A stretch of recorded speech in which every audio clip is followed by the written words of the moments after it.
สวัสดีค่ะวันนี้มาพบกับพี่ละออนะคะกับรายการพี่ละออมาคุยคลื่นเพื่อการศึกษาพระพุทธศาสนาและวัฒนธรรม 104.50 เมกะเฮิรตซ์วัดฝายหินนะคะก็ขอนมัสการพระอาจารย์วิศวฐานจาโรเจ้าอาวาสวัดฝายหินนะคะก็เป็นในสถานีของเรานะคะก็วันนี้มาเจอกับพี่ละออนะคะในวันเสาร์ที่27นะคะวันเสาร์ที่27นะคะก็เป็นอีกหนึ่งวันนะคะที่พี่ละออได้มาจัดรายการนะคะเมื่อวันอาทิตย์ที่แล้วพี่ละออจัดรายการนะคะจัดเสร็จปุ๊บพี่ละออก็กลับบ้านนะคะวันนี้เกือบไม่มีโอกาสได้มาพูดมาคุยกันแล้วนะคะก็คือเมื่อวันอาทิตย์ที่แล้วนะคะก็ตรงกับวันที่21นะจัดรายการเสร็จปุ๊บตี 1ไปถึงพี่ละออเดินทางกลับบ้านนะก็ประมาณถึงหนองจอม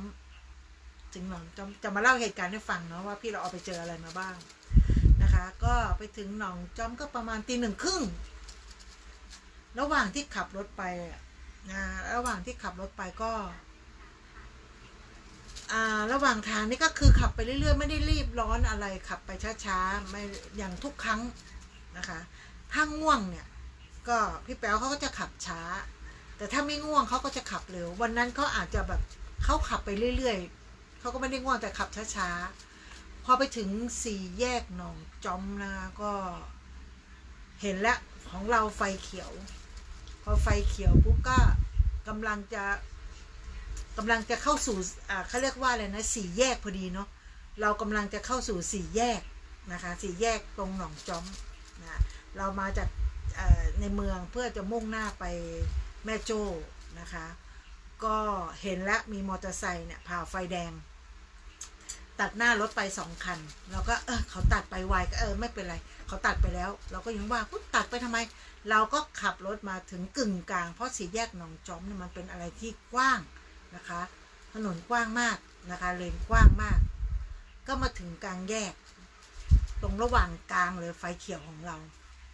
แล้วเราก็เห็นรถคันหนึ่งนะคะก็จอดติดไฟแดงอยู่เพื่อจะมุ่งหน้าไปทางกองพันสัตว์ต่างเขาก็ต้องยกเลี้ยวขวาเพราะเขามาจากแม่โจ้ก็ยกเลี้ยวขวาแล้วก็คิดในใจว่าอย่าบอกนะว่าเขาจะตัดหน้าเราแค่คิดก็ยังพูดกับพี่แป๊วว่าอย่าบอกนะว่าจะตัดแล้วก็พูดกันว่าอย่าบอกนะว่าจะตัดหน้ารถเราอะนะพูดไม่ขาดคำเลยค่ะเขาก็ตัดหน้าเราเลยตัดหน้าเราอ่ะ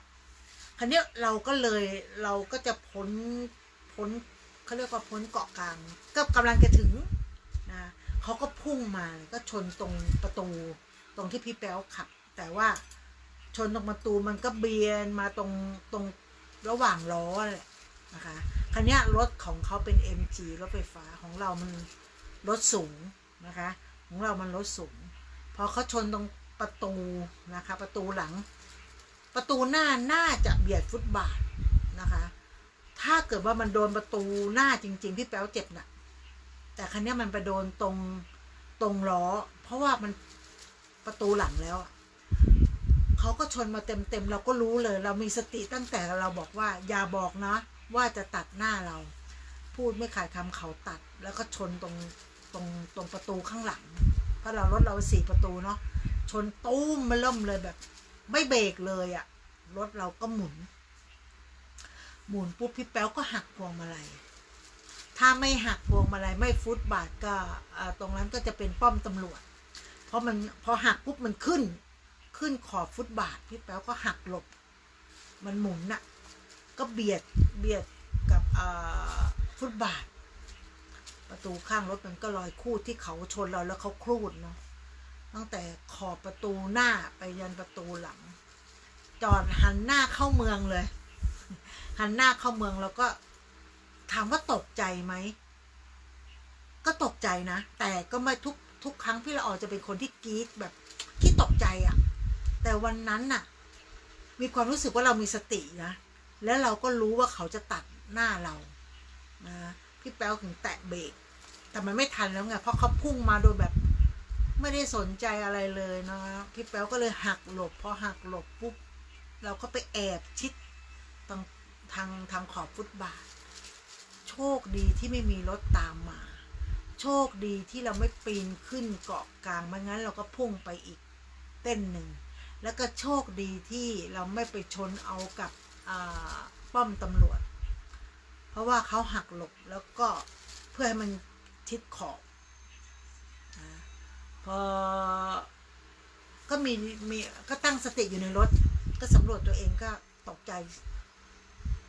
ว่าเกิดอะไรขึ้นพี่แป๊วก็บอกโทรเรียกตำรวจเลยโทรเรียกตำรวจเราจะโทรยังไงโทรศัพท์อยู่ไหนคิดไม่ออกคิดออกอย่างเดียวว่า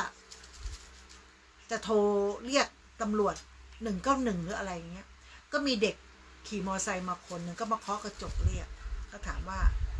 เป็นอะไรกันไหมก็เลยเปิดกระจกเนาะไขกระจกก่อนใช่ป่ะไขกระจกลงก็ไขลงได้ไม่ใช่เหรอหรือเปิดประตูลงไขกระจกเนาะก็ลงไปพี่แป๊วก็ลงรถนะคะแล้วก็สำรวจรถสำรวจอะไรสำรวจตัวเองก็ว่าไม่มีใครเป็นอะไรพี่ละออกก็ลงรถมาก็สำรวจตัวเองก็ไม่เป็นอะไรก็ไปดูรถน้องคนนั้นเนี่ยนะคะเขาก็บอกว่าผมเห็นแล้วครับว่าเขาผ่าไฟแดงมาผมเป็นพยานให้เขาผ่าไฟแดงมันมีมอเตอร์ไซค์ผ่าตัดหน้าลุงไปเนี่ย2 คันแล้วก็ไม่คิดว่า MG จะตัดหน้ามาอีกคันหนึ่งบอกว่าน้องอย่าเพิ่งไปไหนนะอยู่เป็นเพื่อนกันก่อนก็บอกน้องเขาเนาะน้องผู้ชายอายุประมาณ20กว่านี่แหละเขาน่ารักมากเลยนะคะขับมานี่เขาไม่ได้ไปหาคู่กรณีนะเขาขับดิ่งมาหาเราซึ่งที่มาหาเราเนี่ยเพราะเราถูกไงเรามาถูกเขาเข้ามาเพื่อมาเป็นพยานนะเขาบอกว่าเดี๋ยวผมเป็นพยานให้ครับเพราะว่าเขาขับผ่าไฟแดงมาแล้วก็ลงรถสำรวจนู่นนี่นั่นแล้วก็ไปหาคนเจ็บเขาก็บอกว่าถ่ายรูปเลยนะครับน้องนี่บอกให้ไปถ่ายรูปรถคู่กรณีรถเราแล้วก็โทรแจ้งตำรวจเราก็บอกว่าน้องโทรแจ้งให้กำเนาะน้องเขาก็โทรเรียกตำรวจให้เสร็จแล้วเราก็เดินไปหาคู่กรณีลงมาก็บอกว่าคุณตัดหน้าผมครับเราก็บอกไม่ใช่คุณตัดหน้าเราเพราะรถเรามีกล้อง4 แยกหนองจอมก็กล้องเยอะเขาก็เลยเงียบแล้วเขาก็คงคิดได้เขาบอกอ๋อ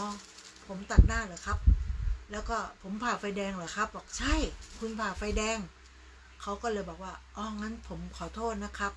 ผมคงจะผ่าไฟแดงจริงๆนั่นแหละเขาก็บอกใช่ค่ะผ่าไฟแดงค่ะเพราะมันมีมอเตอร์ไซค์ผ่าไปแล้ว2 คันนะคะก็ไม่คิดว่าเขาจะผ่าเห็นจอดอยู่ก็ไม่คิดว่าจะผ่าเพราะว่าเขาก็ไม่ได้ตามมอเตอร์ไซค์มานะมอเตอร์ไซค์ไปตั้งพักหนึ่งแล้วนะสักประมาณสัก2 นาที2 วิ3 วิประมาณเกือบนาทีอ่ะเขาจอดอยู่ไม่คิดว่าเขาจะพุ่งมานะคะเขาก็เลยยกมือขอโทษและอีกอย่างหนึ่งมีน้องผู้ชายคนนี้เป็นพยานนะเป็นพยานให้เขาก็บอกว่าพี่ผ่าไฟแดงผมว่าอยู่ฝั่งนู้นผมเห็นนะคะรถ MG คันนั้นก็ไม่เป็นอะไรนะคือคนนั้นลงมาก็พูดคุยกันทุกคนทุกอย่างคือปกติความเสียหายก็คือรถของเขามันเป็นรถไฟฟ้านะคะดีมันไม่ระเบิดนะข้างหน้าเขาก็พังขับไม่ได้เหมือนกันรถเราก็ขับไม่ได้เพราะว่าเผามันหักถามว่าชนแรงไหมชนแรงเขาบอกว่าพี่ไม่ต้องกลัวครับผมมีประกันชั้น 1ครับเดี๋ยวผมดูแลผมนู่นนี่นั่นเขาก็ยกมือขอโทษเนาะเราก็ว่าเขาก็โอเคนะแล้วก็ยอมรับในที่เกิดเหตุกับตำรวจว่าผมประมาทเองผมขับผ่าไฟแดงผมจะชดใช้นู่นนี่นั่นแล้วว่าเขาน่ารักเราก็โทรหาคนนู้นคนนี้เพื่อจะมารับเพราะเราไม่มีรถไปโรงพักเนาะเพราะตำรวจมันเป็นสายตรวจเขาก็เฝ้าแค่รถเราพอตำรวจจะมาเนี่ยเกือบครึ่งชั่วโมงกว่าจนรถกู้ภัยมา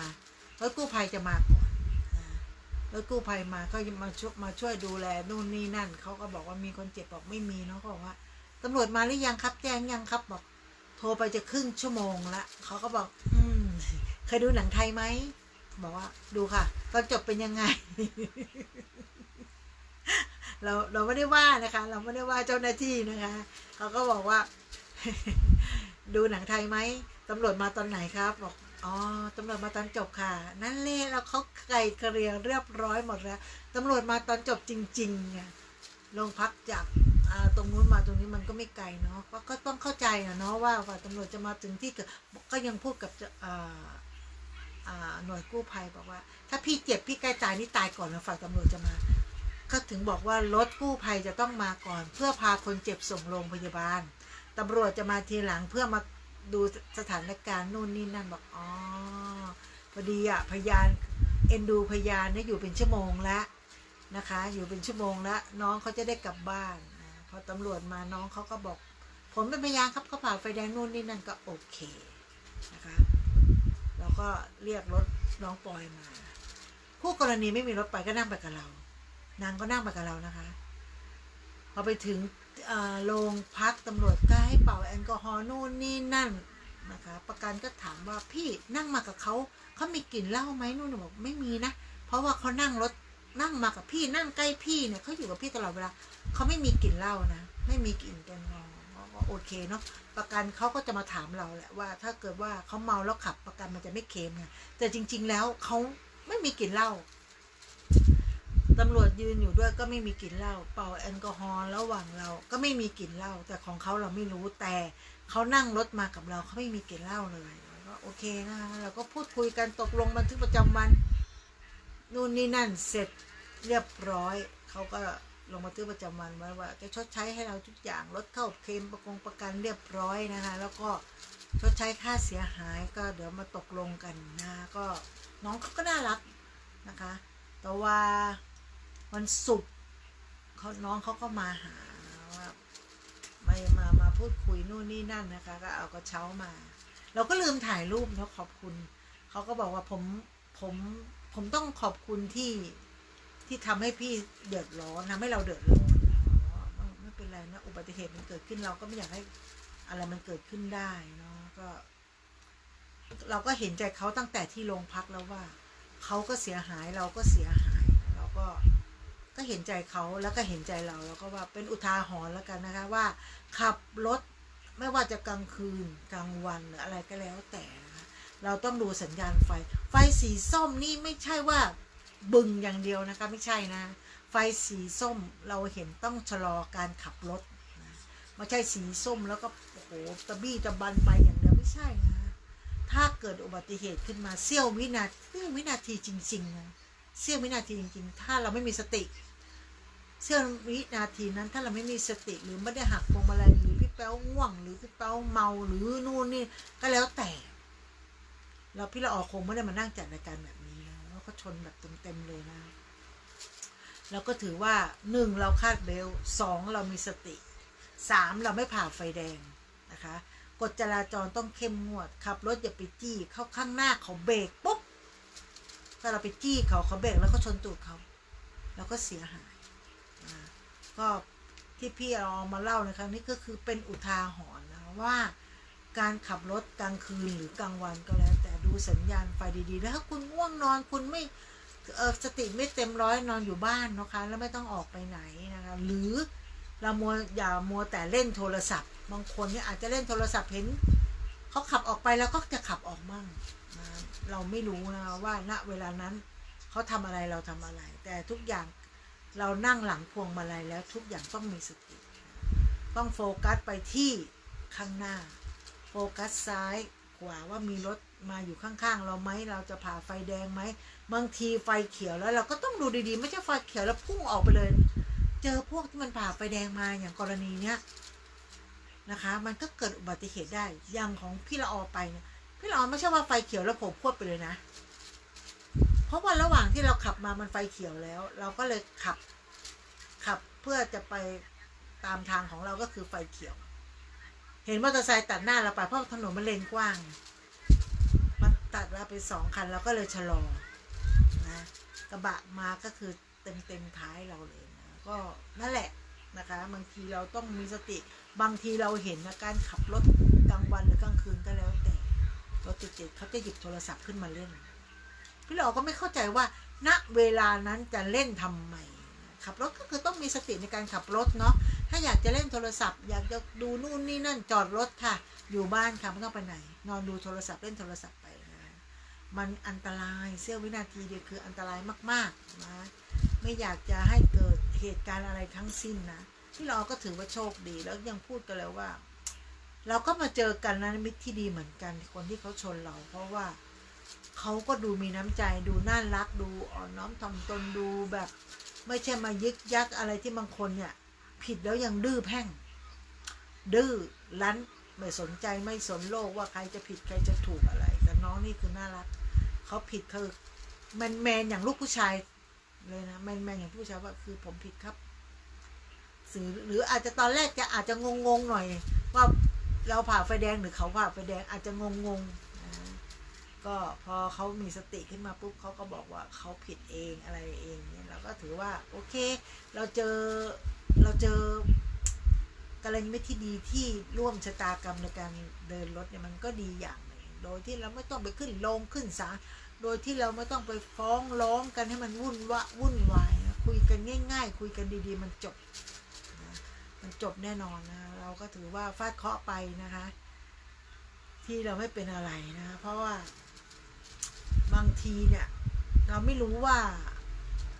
เราจะเกิดเหตุการณ์อะไรก็แล้วแต่ตอนนี้พี่เราออกกับแม่โจ้แล้วพอผ่านน้องจอมมันก็นึกวิววันเหมือนกันนะเพราะว่ามันเหตุการณ์มันก็ได้พรุ่งนี้ก็ได้อาทิตย์หนึ่งแล้วนะคะโอ้ไวเหมือนกันนะพรุ่งนี้ก็ได้อาทิตย์หนึ่งแล้วนะแล้วไวเนาะพี่เราก็ว่าไวนะเพราะว่าอาทิตย์ที่แล้วตอน1:30พวกนี้ก็เป็นวันอาทิตย์นะคะรถพี่ละออเข้าอู่ไปนะยังไม่ได้ซ่อมเลยมั้งนะคะว่าวันอาทิตย์เขาคงปิดว่าจะไปดูนะว่าไปดูว่าไปถึงไหนดูผู้จัดการก็นั่นแหละค่ะฟาดเคาะกันไปนะคะเคาะแรงไปนิดนึงนะแต่ก็ถือว่าโชคดีที่พี่ละออไม่เป็นอะไรพี่แป๊วไม่เป็นอะไรคู่กรณีก็ไม่เป็นอะไรแม้แต่น้อยนิดนะที่ชนแรงขนาดนั้นอยู่ในรถเราก็ไม่ได้แบบถูกเวียงหัวกระแทกหรืออะไรก็แล้วแต่ไม่เป็นอะไรเลยไม่กระแทกอะไรเลยนะถือว่าโชคดีมากๆนะที่แบบรถถูกชนแรงๆแล้วเวียงแบบหมุนกลับเป็นเขาเรียกว่าโดนัทเลยนะก็ถือว่าโชคดีคนขับที่มีสติโชคดีที่เราไม่เด้งกระดอนไปโดนอะไรก็แล้วแต่หัวโคกหน้าโคกดังเพราะเราการคาดเบลต์มันก็ดีแบบนี้นะบางทีมันเซฟตี้เราได้ทุกอย่างแต่ว่ากลางคืนตอนดึกอะไรก็แล้วแต่ได้หมดเซฟตี้ได้หมดก็ถือว่าเป็นอะไรที่ถามว่าเสียใจไหมเสียใจนะเพราะมันเสียเวลาพี่เราไม่ได้ใช้รถนะคะเสียเวลานะคะ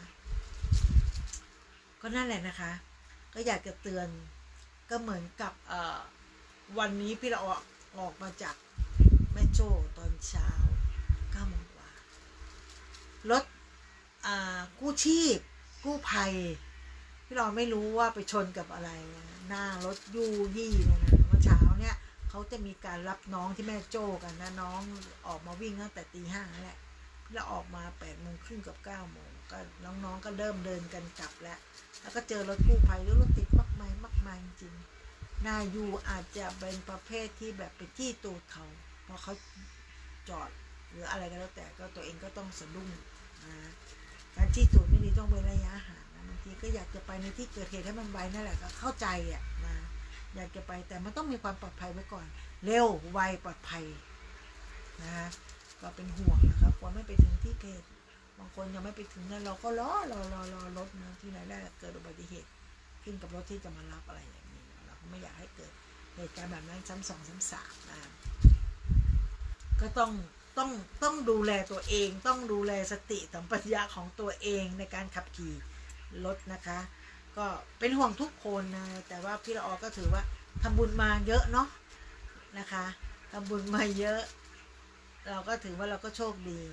โชคดีของเราไปที่ไม่เป็นอะไรเลยนะครับเทวดาปกป้องคุ้มครองหนึ่งต้องมีสติอย่างที่พี่ละออว่าต้องมีสติทุกอย่างมันจะเขาเรียกว่าคุ้มครองตัวเราเองได้นั่นแหละค่ะก็พูดถึงว่าการมีสตินะคะการนั่งทำบุญการสวดมนต์ภาวนาการอะไรก็แล้วแต่เชื่อสิ่งศักดิ์สิทธิ์หรือไม่เชื่อก็แล้วแต่นะคะก็คือเราก็ต้อง เขาเรียกว่าอะไรเมื่อสิ่งศักดิ์สิทธิ์มาเตือนมานู่นนี่นั่นเราก็มันทำความดีไว้นะคะมันทำโชคดีที่เราเกิดมาในเขาเรียกว่าในศาสนาพุทธในศาสนาพุทธที่มีพระสงฆ์นะคะมีพระสงฆ์ที่นุ่งห่มจีวรเหลืองในเรามีพระสงฆ์เป็นตัวเป็นตนให้เรากราบไหว้อีก 2,500 ปีที่เขาทำนายว่าจากวันนี้แล้วนะและจากนี้ไปถึงอนาคตข้างหน้า 2,500 ปีมันจะมีเหตุการณ์ต่างๆเกิดขึ้นมากมายก็มีคนถามว่ารู้ได้ยังไงรู้ได้ยังไงก็ในพระไตรปิฎกเขาก็จะมีบอกไว้ว่าอีก 2,500 ปีนะคะทุกอย่างนะคะพระพุทธศาสนาเนี่ยมันก็จะเริ่มเสื่อมคลายทุกวันนี้มันก็เริ่มเสื่อมไปทุกวันนะคะอีกหน่อยเราจะเห็นแค่พระสงฆ์ไม่มีเราจะเห็นแค่จีวรเหลืองจีวรเหลืองเนี่ยผูกตามต้นไม้นะคะปลูกป่าปลูกนู่นนี่นั่นแล้วก็ทำธุรกิจกันทั่วถึงชาวบ้านก็ปลูกผักปลูกหญ้านะอยู่กับบ้านเขาบอกว่าอีกหน่อยมันจะไม่มีพระพุทธศาสนาเราก็ต้องทำทุกเขาเรียกว่าทำทุกอย่างเพื่อให้เขาเรียกว่าอะไรบำรุงสมองของตัวเองบางทีมันก็เครียดนะจะทำอะไรมันก็เครียดบางทีทำนู่นทำนี่นะคะมันไม่ไหวก็ต้องปล่อยวางเหมือนกันที่เนี้ยเราขับรถมาเราก็ไม่รู้ว่าต้องเกิดเหตุการณ์อะไรนะคะเราขับรถของเรามาดีๆเนี่ยโอ้ยขับอย่างยากเบาเลยไม่เลยพาไฟแดงไม่ได้อะไรเลยก็ต้องมาดูอีกว่าใครผิดใครถูกเพราะว่าถ้าเกิดคู่กรณีทั้งคู่นะคะขับรถสวนกันอยู่ใกล้กันหรืออยู่ในแนวเดียวกันเขาเรียกว่าประมาทร่วมนะคะประมาทร่วมตำรวจเขาจะตีเป็นประมาทนะคะก็ถือว่าความประมาทนั่นแหละเราก็ไม่รู้นะคะอีกหน่อยแล้วไม่มีพระพุทธศาสนาอีกหน่อยจะมีแค่ผ้าเหลือง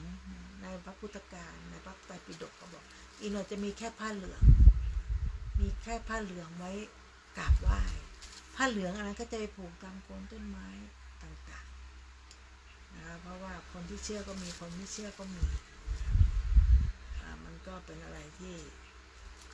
เรียกว่าอะไรนะน่ากลัวนิดหนึ่งแล้วก็พูดเป็นในเรื่องความประมาทนะคะ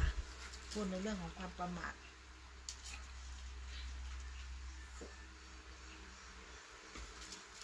การขับรถการใช้นู่นนี่นั่น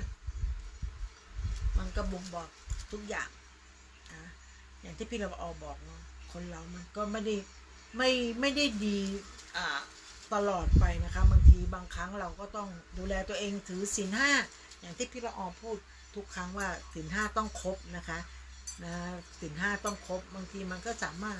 ช่วยเราได้นะเราไม่โกหกมุสาเราไม่นู่นนี่นั่นไม่ทำอะไรในศีล 5นี้นะคะมันก็จะปกป้องคุ้มครองเขาเรียกว่าการสวดมนต์ไหว้พระนั่งสมาธิอะไรก็แล้วแต่มันเป็นเกราะแก้วที่บังตัวเราไว้นะคะที่จะคุ้มครองนะคะทุกอย่างเทวดาที่ปกปักรักษาตัวเราจะเป็นเกราะแก้วให้เรานะคะดูแลปกป้องถามว่าท่านจะมาเจอไหมบอกเจอเพราะนัดกันแล้วว่าจะมานะคะก็เจอแต่ว่าทำอะไรก็แล้วแต่เราจะต้องมีนู่นนี่นั่นนะ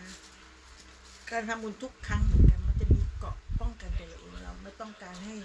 ผีปลาซาตานหรือผีร้ายที่ไหนก็ไม่รู้นะเข้ามาหรือของเขาเนี่ยเข้ามาใ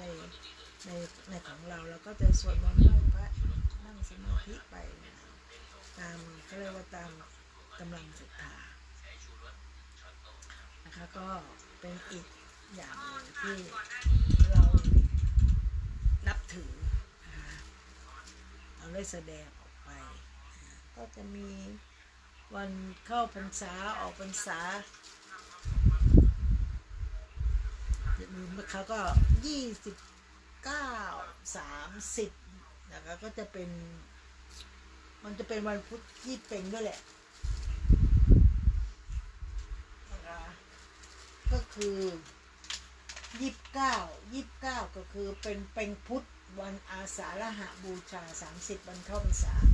อาสาฬหบูชาก็คือการเวียนเทียนด้วยนะคะเราต้องทำบุญตักบาตรเพราะว่าขึ้น15ค่ำมีการเวียนเทียนนะคะใครสะดวกวัดไหนไปวัดนั้นใครไม่รู้จะไปที่ไหนก็วัดไฟหินนะคะแล้วก็ที่เหลือก็จะเป็นพวกน้ำพวกอะไรเนี่ยที่จะมาทำโรงทานกันอะไรแล้วแต่บนวัดใครสะดวกก็ขึ้นวัดได้เลยนะเพราะว่าเราเปิดวัดแล้วเมื่อก่อนนี้เราก็จะท่านนุกจะเป็นคนทำแล้วเอาการเวียนเทียนที่ธรรมสถานตอนนี้ท่านก็ย้ายไปอยู่วัดป่าไผ่ละเราก็เลยทำที่บ้านเหมือนเดิมดีกว่าเพราะว่าเราทำให้เขาสะอาดเนี่ยเขาก็มานั่นอะไรอยู่แล้วโอเคจบไปเรื่องการประมาทจบไปเรื่องการประมาทซึ่งการประมาทมันไม่ดีนะมันก่อเกิดความหายนะได้หลายๆอย่างได้หมดถ้าเราประมาทเลินนู่นนี่นั่นเพราะพี่เราจะมาเล่าให้ฟังว่าแต่ละอย่างมันเป็นแบบไหนเพราะทุกวันนี้นะคะเพราะทุกวันเนี้ยเปิดเทอมใหม่ๆพี่เราก็จะเห็นวีวอเต็มไปหมดในหลังมช.เข้าออกเพราะอะไรเด็กปีหนึ่งที่มาตอนนี้เขาก็จะเป็นอะไรที่ต้องมานั่งเรียนรู้ใหม่ทุกอย่าง1การใช้เงิน2การดูแลตัวเองต้องดูคดน้ำว่ามีท่อมีอะไรไม่ตันไม่อะไรเงี้ย3ซักผ้าเองนะคะก็จะมีโต๊ะเสื้อผ้าตู้เสื้อผ้าเปิดเขาเรียกว่าเขาเรียกว่าอะไรนะเปิดมีห้องมีเซฟเอาไว้สำหรับซักเสื้อผ้าซักเสร็จอบเพื่อแห้งเรียบร้อยก็เหมือนกับรุ่นเก่าๆอะไรทำนองนี้นะเสร็จโอ้ยร้อนมากเก่าก็นั่นแหละนะคะที่พี่เราออกคุยว่าอย่างบางคนเนี่ยวันนี้พี่เราเปิด Facebook เพิ่งเปิดเมื่อกี้เนี่ยไม่ต้องอะไรหรอกเราก็จะไปเจอเหตุการณ์ต่างๆมีคนถ่ายรูปติดประตูมิติที่กรุงเทพได้โอ้สวยงามมากเขาเรียกว่าประตูมิติเกียมจะปิดพอมองดูแล้ว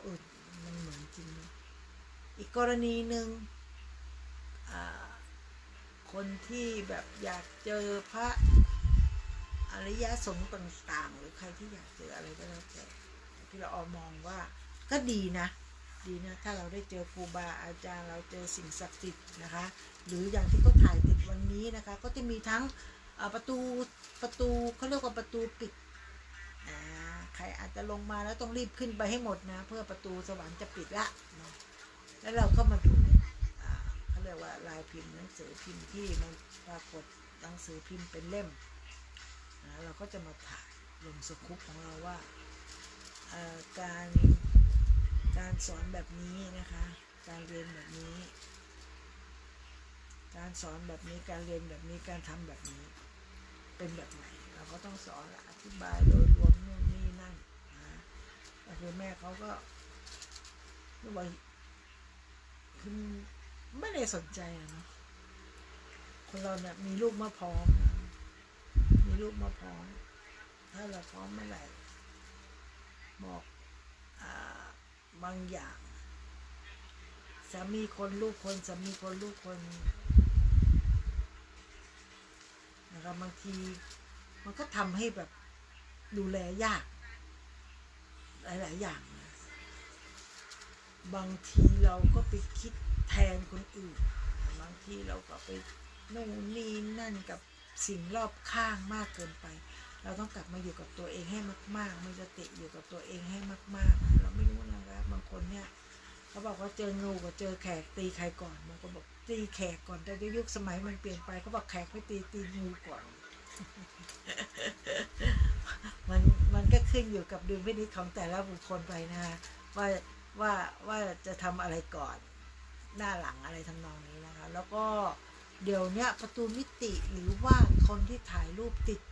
วันพระอาทิตย์พระจันทร์ทรงกฎหรือพระอาทิตย์มันจะมีพระจันทร์เขาบอกว่าช่วงเวลาเย็นๆอ่ะเขาจะออกมาก็จะเป็นมนุษย์อะไรนะไม่มีอะไรมนุษย์ไม่มีสังกะสีนะก็มันเป็นเหตุการณ์ต่างๆแล้วกันเนาะพี่เราออกก็ไม่รู้จะเท้าความยังไงนะคะรู้คนเดียวพูดคนเดียวมันก็ไม่ใช่เรื่องนะบางทีเราคิดอะไรออกได้โอ้ฉันว่าฉันจะพูดอันนี้มันก็ไม่ได้พูดหลายๆเรื่องนะพี่เรานั่งฟังนะคะรายการที่เขาจะคุยกันเรื่องสิ่งศักดิ์สิทธิ์หรือสิ่งลี้ลับหรือคุยกันเรื่องพระสงฆ์ที่อีกหน่อยพระพุทธศาสนาทางศาสนาพุทธมันก็ค่อยๆเสื่อมคลายไปจากโลกมนุษย์ของเราจะไม่เห็นพระสงฆ์มาบวชละจะมีแต่แค่จีวรแล้วเราได้จีวรมามันก็ไม่ได้ทั่วถึงได้จีวรมาก็จะไปปลูกต้นไม้ก็ถือว่าบวชแล้วเรียนแล้วก็ขึ้นอยู่กับดุลพินิจของเจ้าอาวาสที่เราบอกอาจจะเป็นสเต็ปเจ้าอาวาสทำไมไม่บอกเดินไปเลยมีนะคะเพราะว่าเขาเมาคิดว่าเขาก็เดินกลับไปพอสิ้นเสียงที่เขาไปหมดแล้วเราก็อยู่กับเด็กๆเหมือนเดิมว่านะคะมันก็ทำให้เราฉุกคิดได้ที่ว่าการที่มีลูกหลายคนมันก็ดีอย่างหนึ่งเขาจะไม่ว่าเขาจะทำอะไรก็แล้วแต่เราก็ต้องคอยเป็นห่วงเป็นใยเขาแต่มันก็มีความอบอุ่นไปอย่างพี่ละออทำถ้าสมมติพี่ละออมีบ้านอยู่ชายทะเลบางคนเขาจะไปเที่ยวแล้วเขาจะไปเสาะหาซื้อปลาซื้อนู่นนี่นั่นที่เรารู้จักเราไม่รู้จักก็ไม่ได้กินต่อมานะคะไฟแดงก็คือมีหลายๆอย่างนะที่พี่ละอออาจจะพูดแล้วสับสนแล้วก็งงบางทีมันพูดไปมันก็นึกเรื่องนี้ได้ก็จะพูดเรื่องนี้นึกเรื่องนี้ได้ก็จะพูดเรื่องนี้มันก็เลยตีกันว่าเราจะเอาอะไรขึ้นก่อนอะไรขึ้นหลังเพราะว่าพี่ละออไม่มีสคริปต์พูดสดๆอย่างเงี้ยไม่มีสคริปต์นะคะก็ไม่เป็นไรนะคะไว้เจอกันวันจันทร์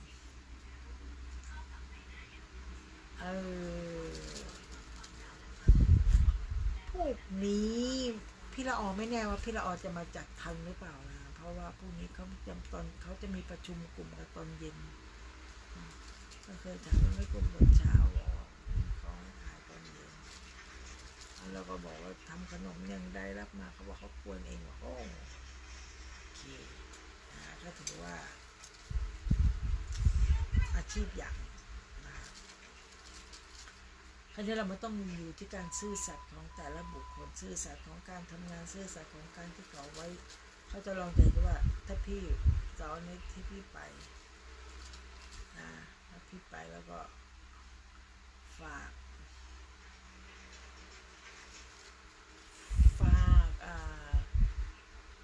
ากกิจกรรมต่างๆในเรื่องของ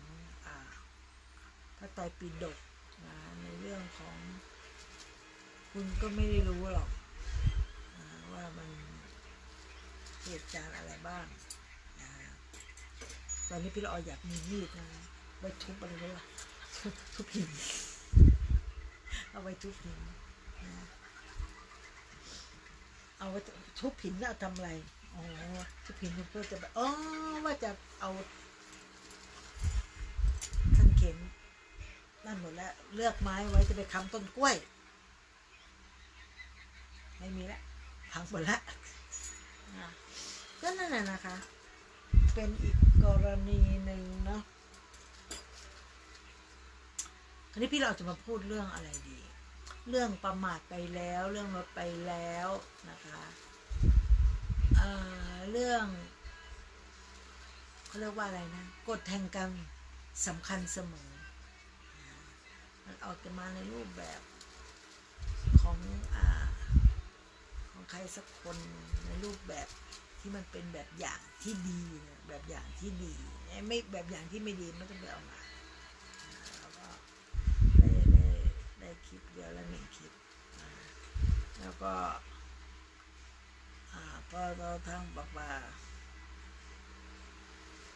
น้ำไม่ไหลไฟไม่ดับงงทุกคนก็งงแต่พี่ละออมัวแต่มาขายของช่วงนี้เด็กเปิดเทอมแล้วก็ต้องทำความรู้จักกับเด็กๆพูดคุยเนาะทำนู่นนี่นั่นให้เด็กแบบว้าวไปนี่คือนิสัยของแม่ครัวที่ทำอะไรก็เก็บอย่างเดียวเนาะไม่ใช่วันนี้ที่เราจะมาพูดนั่นแหละแชร์ประสบการณ์ของเรานะก็เป็นอุทาหรณ์น่ะเพราะว่าประสบเหตุกับตัวเองนะคะแล้วกับประสบเหตุกับเด็กๆที่มาใหม่ๆยังไม่รู้เส้นทางการออกถนนต้องดูซ้ายดูขวายังไงมันก็มีหลายเรื่องหลายอย่างที่มันพอทนได้นะคะหมดเรื่องจะว่าวที่เราจะคุยเรื่องอะไรดีนะก็วันทำบุญกันแล้วกันนะคะทำบุญพรุ่งนี้ที่ธรรมสถานก็จะมีทำบุญสังฆทานทิพย์ทุกวันอาทิตย์นะคะก็มาร่วมบุญกันได้นะส่วนวันที่2เนี่ยจะกระจายอะไรเนี่ย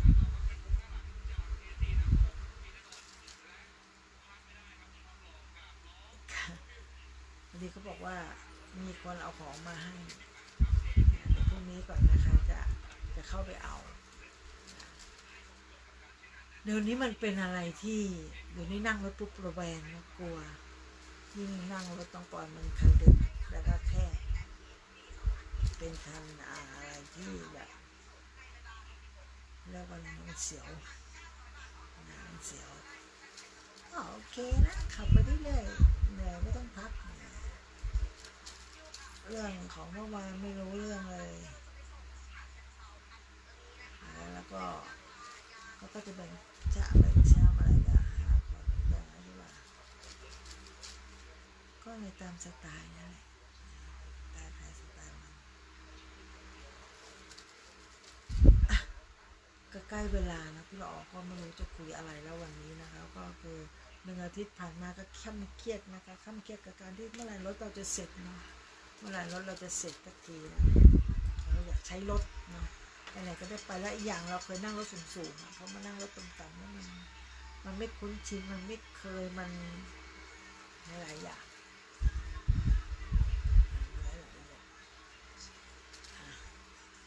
นี่ก็มาเรื่องของเราเดี๋ยวที่บอกให้เอาเพจหน้าเพจตามใจเย็นก็วันนี้เราคุยกันนะคะเรื่องความประมาทและส่วนใหญ่ความประมาทพรุ่งนี้พี่เรามีประชุมนะคะมีประชุมตอน6 โมงเย็นประชุมที่อยู่แถวตลาดยิ่งเจริญนะแล้วก็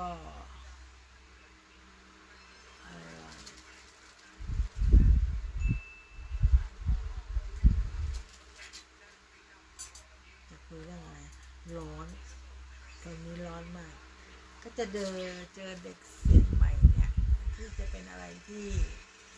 อย่างเราทำสลัดใช่ไหมแล้วก็หยิบใบสลัดมา1 ใบแล้วก็ตัดตั้งแต่มันยังหนีบ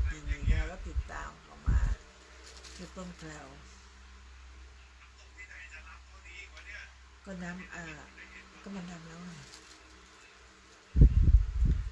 ก็นั่นแหละค่ะโอ้ทำไมมันร้อนอย่างเงี้ยเหงื่อตัวแบบเหงื่อท่วมเลยเอ้ามันก็ต้องมานั่งคิ้วหายอันนี้ยังดีหน่อยใช่ไหม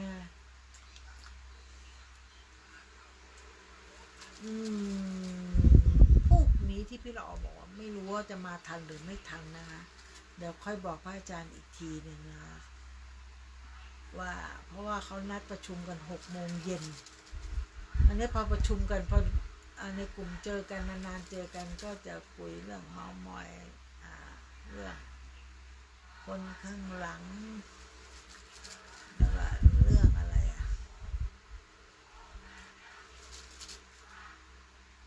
เรื่องนึกไม่ออกนึกไม่ออกจะพูดเรื่องอะไรก็พรุ่งนี้ถ้าทันก็จะมาจัดถ้าไม่ทันก็ค่อยว่าค่อยบอกพระอาจารย์อีกทีนะคะเพราะว่าเขาเริ่ม6 โมงเย็นฝ่ายทุกคนจะรวมตัวกันเสร็จนู่นนี่นั่นก็ประมาณทุ่ม 1ก็เราก็เลี้ยงอะไรดี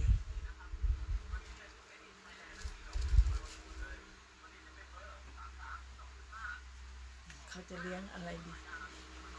อันนั้นเรื่องของเขาละวันนี้เราจะมีสาระหรือไม่มีสาระก็ยังไม่ค่อยรู้แต่รู้อย่างเดียวว่ามีสาระในการที่คุณขับรถคุณใช้ความระมัดระวังนะแต่ก็ขออนุญาตเขาแล้วนะโดยมารยาทเราก็ขอว่าพี่จัดรายการวิทยุอยู่นอนเดี๋ยวพี่จะขอเอาข้อความต่างๆที่เราพูดคุยกันนะคะในบางเรื่องเราจะมาพูดออกสู่สาธารณะนะเราจะใครจะร่วมบุญนะคะไม่ร่วมบุญไม่เป็นไรแล้วก็ในที่ต่างๆ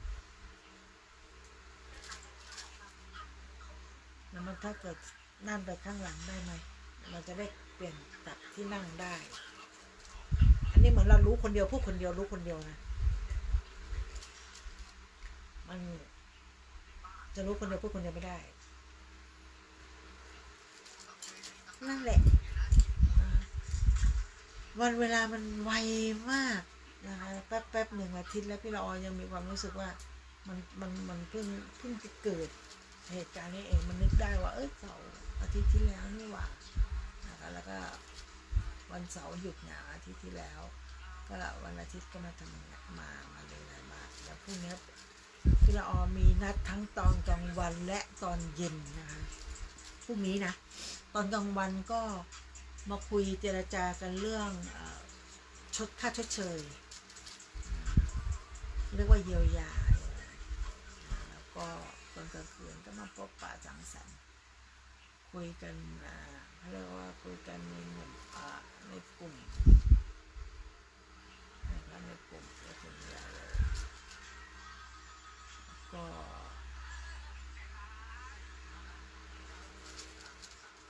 อะไรดีมันมีหลายเรื่องนะประเด็นคนเราอยู่รวมกันอยู่หมู่เดียวกันอยู่ใกล้กันอยู่แบบบ้านหลังเดียวกันเราบอกว่าลิ้นกับฟันมันต้องFCแล้วบวกอีก1แ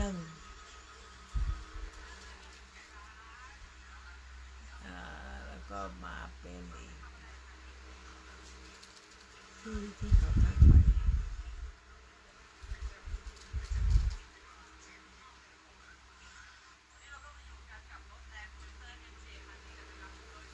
อีกที่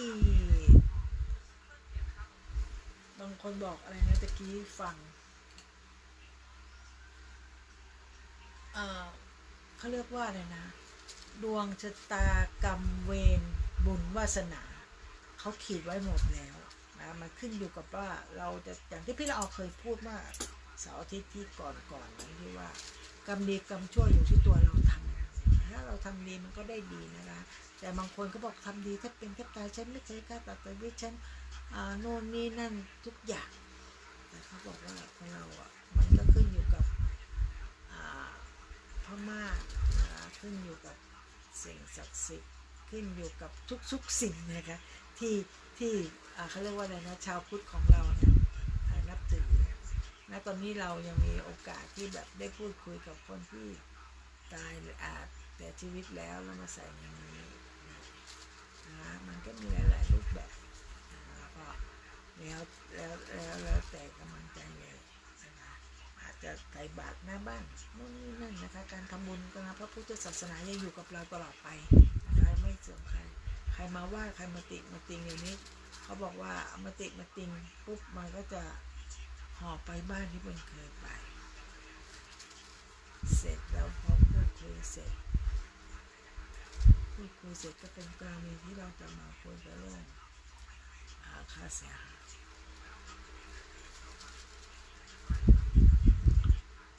มันก็เป็นที่ขับไม่ได้พอดีท่านรถเขามีรถเขาก็เลยเอารถมาที่เราออกขับมาที่เราออกขับแล้วก็พอเราขับแล้วมันก็เกิดเหตุโน่นนี่นั่นบางทีเราก็ไม่กล้าที่จะไป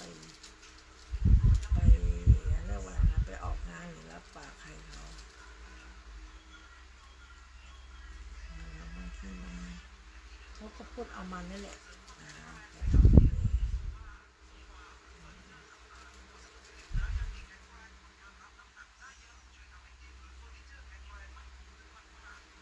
แล้วก็มีอีกอย่างหนึ่งที่เรายังไม่ได้เล่านะคะกฎแห่งกรรมนั้นมีจริงเหมือนกับหลายๆอย่างที่บางคนเนี่ยเราอย่างพี่ละออเล่าเรื่องนี้เสร็จคนก็จะไปต่อยอดในเรื่องของพี่ละออแล้วก็เปลี่ยนชื่อแท้นามสกุลปักหมุดเป็นคนจีนซึ่งเราได้สรุปกันไว้แล้วนะคะว่าเราจะทำอะไรบ้างอย่างไรบ้างแล้วก็ขับรถไปให้เขาจ้างดูอันไหนยังอยู่อันนู้นอยู่ก็ประเมินอันนี้เราก็เข้าใจเขาแล้วก็เข้าใจเราแล้วก็อีกอย่างหนึ่งนะคะที่พี่ละออคุยอยู่ประจำเลยเนี่ยก็คือเรื่องของศีลห้าคุยบ่อยๆมากๆเพื่อให้มันซึมซับเข้าสู่ร่างกายของคนที่ไม่เคยทำบุญทำทานบางทีเขาบอกว่าในพระไตรปิฎกอ้างอิงขึ้นมาการเขาเรียกอะไรนะลืมชื่อเนี่ยพี่เราก็นั่งเนอะอยู่ชื่อเนี่ยรู้อย่างเดียวว่าต้นกล้า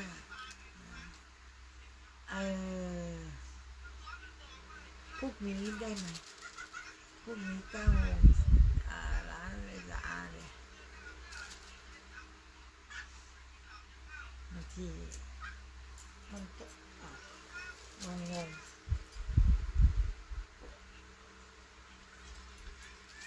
อย่าลืมนะคะพรุ่งนี้วันอาทิตย์ก็สัตตสังฆทานแล้วนะคะเพราะว่ามันเป็นวันอาทิตย์ปลายเดือนแล้วนี่นะแล้วก็วันอาสาฬหบูชาอย่าลืมมาทำบุญกันนะคะตอนเช้าของวันที่29เช้าวันที่30นะคะมาทำบุญตักบาตรบางคนเขาจะเดินขึ้นดอยก็มีแต่มาซึ่งจริงๆเดินขึ้นดอยมันผ่านมาแล้วนะคะอาสาฬหบูชาคือการเวียนเทียนเราก็ไปเวียนเทียนนะไม่ว่าจะเป็นที่บ้านวัดใกล้บ้านที่ไหนก็แล้วแต่นะแล้วถ้าใครสะดวกมาไปเห็นก็มานะคะแล้วก็ตอนเช้าของวันอาสาฬหบูชาตอนเช้ามีการทำบุญตักบาตรนะคะที่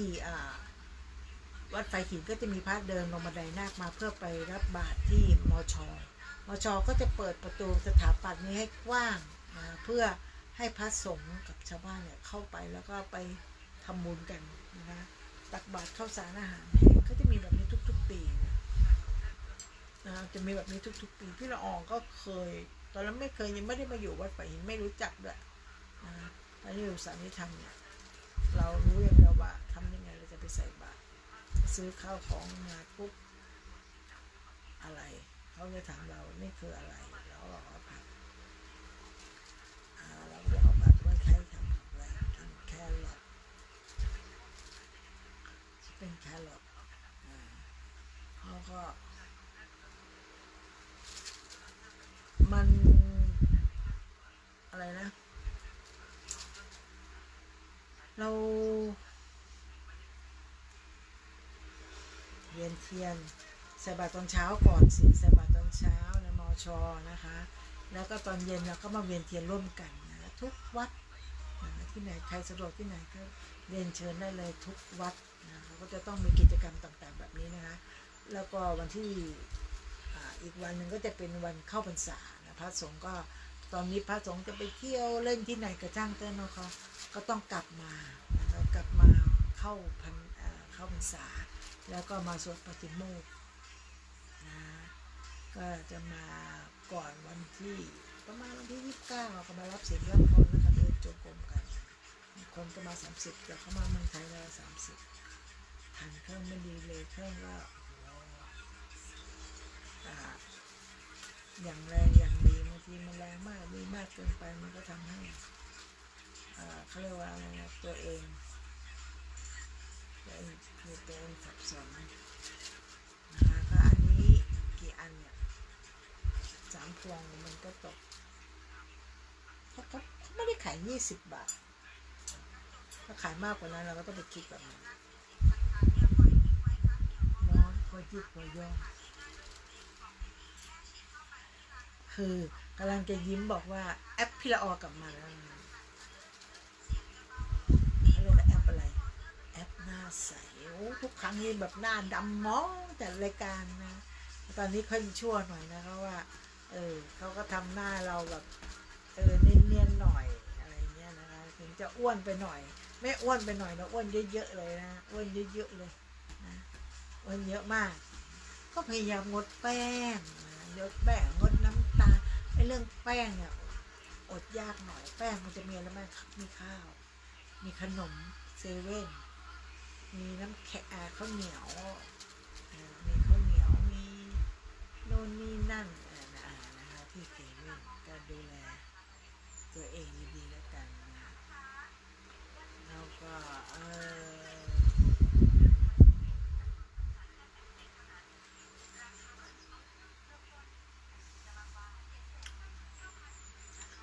เบื้องต้นก็นะที่พี่ละออบอกเดี๋ยวต้องไปให้ตัวนกขี่พี่ละออจะมีเรื่องจริงเรื่องจริงก็คือทำมาตรฐานในการจัดรายการเดิมก็คือจากที่ฝ่ายหินนะ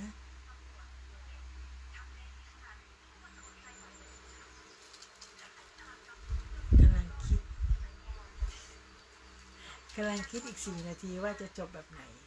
บางทีนะพี่ละออมีคำพูดมีข้อคิดเยอะแยะมากมายตั้งแต่กลางวันแล้วว่าเราจะพูดเรื่องนั้นเรื่องนี้พอถึงเวลาจริงๆเปิดหน้ากล้องมาปุ๊บคิดอะไรไม่ออกเลยคิดอะไรไม่ออกบอกไม่ได้บางคนเขาก็จะเก็บเรื่องราวต่างๆไว้ถ่ายรูปเก็บวิดีโอเก็บถึงเวลาวันหนึ่งที่มันมีสาระสำคัญก็จะหยิบยกจากที่เราเคยโพสเคยอะไรมันก็จะได้ได้ป้อนหนุนคนใหม่ได้ทำอะไรได้ส่วนอื่นเนี่ยเราค่อยว่ากันอีกทีนะเพราะว่าเรายังไม่รู้ไม่กระจ่างแล้วก็ไม่ได้แน่ชัดอะไรไปขนาดนั้นเราก็ต้องดูอีกทีนึงเหมือนกันแล้วก็ไว้ค่อยคุยกันใหม่ในช่วงเวลาที่ดีกว่านี้นะแต่พรุ่งนี้พี่เราไม่แน่ใจนะว่าพี่เราจะได้มาหรือเปล่าเพราะพรุ่งนี้ประชุมกัน6 โมงเย็นจริงๆแล้วผู้ใหญ่กับในวัยพี่ละอ่อนเนี่ยประชุมกัน6 โมงเย็นเนี่ยจะเป็นเรื่องงานเรื่องการอะไรกับจ้างเจ้าเนาะถ้าแบบว่าขอเรื่องงานได้ไหมบอกว่าโชว์ไหลจะมาโชว์โบทำไมลองสิเลยแล้วก็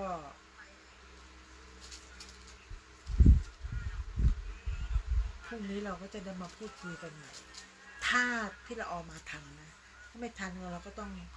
ลาพระอาจารย์ไว้วันนี้เลยนะคะถ้าพรุ่งนี้พี่ละออมาทันก็จะมาจัดนะเพราะว่าแต่ละครั้ง6 โมงเย็นเขานัดประชุม6 โมงเย็นฝ่าจะประชุมรวมตัวกันได้เขาประมาณ1 ทุ่มฝ่าจะประชุมเสร็จวาระ1วาระ2วาระ3ประชุมเสร็จปุ๊บจบปิดทิปเสร็จปุ๊บเดินทางกลับเข้าใจปะไม่เข้าใจแล้วก็เป็นอีกกรณีหนึ่งแล้วกันนะก็สำหรับค่ำคืนนี้ดีกว่านะคะมันก็จะได้เวลาแล้วนะคะจะออกก็จะได้จัดแจงนะคะเพราะว่าพรุ่งนี้ก็ยังไม่แน่ใจพรุ่งนี้พี่เรามีธุระนะทั้งกลางวันทั้งตอนเย็นเลย ตอนเย็น6 โมงพี่เราไม่มั่นใจว่าเขาจะประชุมแล้วก็ต่อยอดยาวขนาดไหนคุยกันเพราะแต่พรุ่งนี้จะมีการประชุมใหญ่นะคะแล้วก็อาจจะสังสรรค์กันบ้างซึ่งพี่เราไม่ดื่มอยู่แล้วนะพี่เราไม่ดื่มแต่ว่าเราจะไปกลับก่อนนู่นนี่นั่นเขาก็เราไม่รู้ว่ามีผู้หลักผู้ใหญ่มากันหลายคนนะไม่รู้จะมาทันไม่ทันเขาจะได้เริ่มประชุมสักกี่โมงก็ไม่รู้ถ้ามาไม่ทันก็ไว้เจอกันเดือนหน้าไว้เจอกันเดือนหน้าสำหรับค่ำคืนนี้นะคะพี่ละออก็ขอนมัสการลาพระอาจารย์วิสุวัฒนจันโลเจ้าอาวาสวัดไฝหินนะคะก็ถ้าพรุ่งนี้มาทำพี่เราจะมาจัดไม่ทันแล้วพี่เราอาจจะพิมพ์บอกนะคะก็ขอให้รายการนี้อยู่สุขภาพแข็งแรงอยู่กันไปดีๆนานๆนะคะเพราะว่าคุยกับพี่ละออใหม่นะคะในรายการพี่ละออมาคุยขึ้นเพื่อการศึกษาพระพุทธศาสนาและวัฒนธรรม104.50ในเครือวัดไฝหินนะคะสำหรับค่ำคืนนี้ราตรีสวัสดิ์บ๊ายบายค่ะ